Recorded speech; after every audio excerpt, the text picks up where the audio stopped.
Assalomu alaykum, hurmatli brifing ishtirokchilari. Mazkur brifing orqali sizlarga 2026-2027 o'quv yili uchun oliy va kasbiy ta'lim tashkilotlariga kirish test sinovlari bo'yicha abituriyentlar va ularning ota-onalari tomonidan ko'p berilayotgan savollarga javob berib o'tamiz. Demak, birinchi savol: fanlar majmuasida nemis tili yo'nalishi uchun chet til va ona tili adabiyot fanlaridan imtihon bo'lishi ko'rsatilgan. Ingliz tilidan olgan sertifikatim qabul qilinadimi degan mazmunda savol kelib tushgan.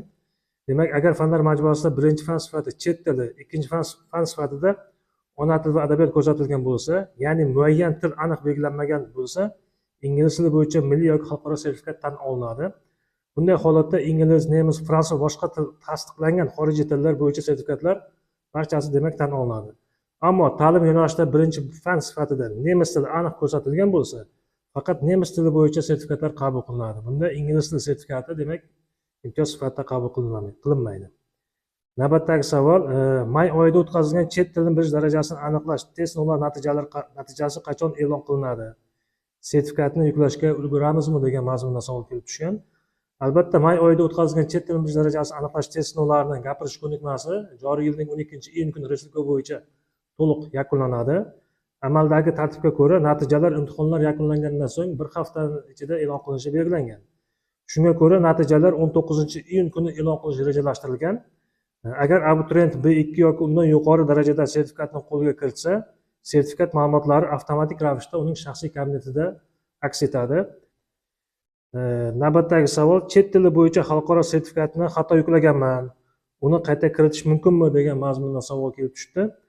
Agar sertifikat tekshiruv natijasi rad etilgan bo'lsa, ma'lumotlarni qayta kiritishga ruxsat beriladi.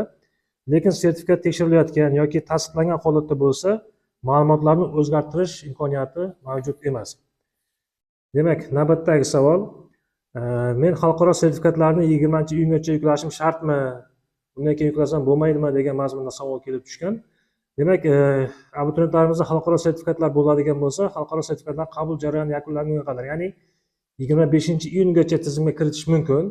Lekin bu yerda bitta narsani hisobga olish kerak. Bu sertifikatlarni tekshirish jarayoni murakkabligi va ma'lum vaqt talab qilishi sababli ularni imkon qadar tezroq yuklasangiz maqsadga muvofiq bo'lardi. Demak, navbatdagi savol: kirish test sinovlarida ishtirok etish uchun kimlardan to'lov undirilmaydi degan mazmunda savol kelib tushdi. Abituriyentlar test sinovlarida ishtirok etish uchun ma'lumki, bazaviy hisoblash miqdori baravar miqdorda to'lov amalga oshiriladi. Ya'ni quyidagi toifadagi abituriyentlardan to'lov undirilmaydi. Test sinovi o'tkazilayotgan yilda maktab, akademik litsey yoki kasb-hunar maktablarini bitirganlardan, nogironlik bo'lgan shaxslar, to'liq davlat ta'minotidagi muassasalar bitiruvchilari, ijtimoiy himoya yagona reyestrida ro'yxatda turgan fuqarolar va ularning farzandlari, yoshlar daftariga kiritilgan yoshlar. Demak, yuqorida ta'kidlab o'tilgan toifadagi abituriyentlarimizdan test sinovlari uchun to'lov undirilmaydi va ularda invoice shakllantirilmaydi.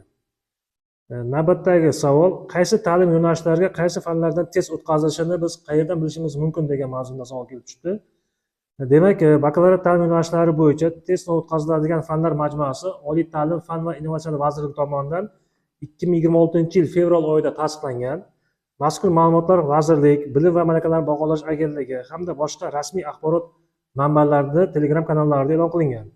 Abituriyentlar fanlar majmuasi bilan ushbu rasmiy manbalar orqali tanishishi mumkin bo'ladi. Navbatdagi savolimiz: sertifikatlarning amal qilish muddati va ularni tekshirish tartibi qanday bo'ladi? Shu to'g'risida ma'lumot berib o'tsangiz degan mazmunda savol kelib tushdi. Demak, milliy sertifikatlar bo'yicha ma'lumotlar abituriyentning shaxsiy kabinetida avtomatik aks etadi va ularni alohida yuklash demak talab etilmaydi. Xalqaro sertifikatlar esa ro'yxatdan o'tish vaqtida may.uz.bmb.uz platformasiga kiritilishi lozim. Tekshiruv yakunlariga ko'ra sertifikatlar quyidagi statuslar beriladi. Ya'ni tekshirilmoqda degan status turishi mumkin. Tasdiqlanadigan bo'lsa sertifikatlar tasdiqlandi degan status paydo bo'ladi. Agar sertifikatlar tasdiqlanmasa, demak tasdiqlanmadi degan status paydo bo'ladi. Agar sertifikat noto'g'ri yuklanib, rad etilgan bo'lsa, demak yuqorida ham ta'kidlab o'tdik, uni qayta yuklab berish imkoniyati abituriyentlarga beriladi. Navbatdagi savol: matematika fanidan C darajadagi milliy sertifikatim bor. Sertifikatdan foydalanishni istamasam, matematikadan test topshiramanmi, yo'qmi degan mazmunda. Ro'yxatda o'tish vaqtida mutaxassis fandan proporsional ball beradigan, ya'ni tabaqlashtirilgan ball beradigan sertifikatga ega abituriyentdan sertifikatdan foydalanish yoki foydalanmaslik so'raladi. Agar abituriyent sertifikatdan foydalanishni tasdiqlasa, ushbu fandan test topshirmaydi va sertifikat natijasiga mos ravishda demak unga tabaqlashtirilgan ball beriladi. Ona til va adabiyot, matematika yoki tarix fanlarida milliy sertifikatga ega abituriyentlarga esa sertifikatdan foydalanish holatidan qat'iy nazar tegishli majburiy fandan maksimal ball beriladi va ular ushbu fandan test sinovlarini topshirmaydilar. Demak, Bilim va malakalarni baholash agentligida ma'lumki korrupsiyaga o'rin yo'q va umuman yo'l qo'yilmaydi. Agar test sinovlariga bog'liq har qanday korrupsion holatlarga duch kelsangiz, huquqni muhofaza qiluvchi organlarga yoki agentlikning 95 raqami bilan boshlanadigan 199 19 44 ishonch telefon raqami hamda 1195 kal markaziga murojaat qilishlaringizni so'rab qolamiz. Hurmatli abituriyentlar, sizlarga test sinovlariga puxta tayyorgarlik ko'rishlaringizni va o'z bilimingizga ishongan holatda test sinovlarida ishtirok etishlaringizni tilab qolamiz. E'tiborlaringiz uchun rahmat.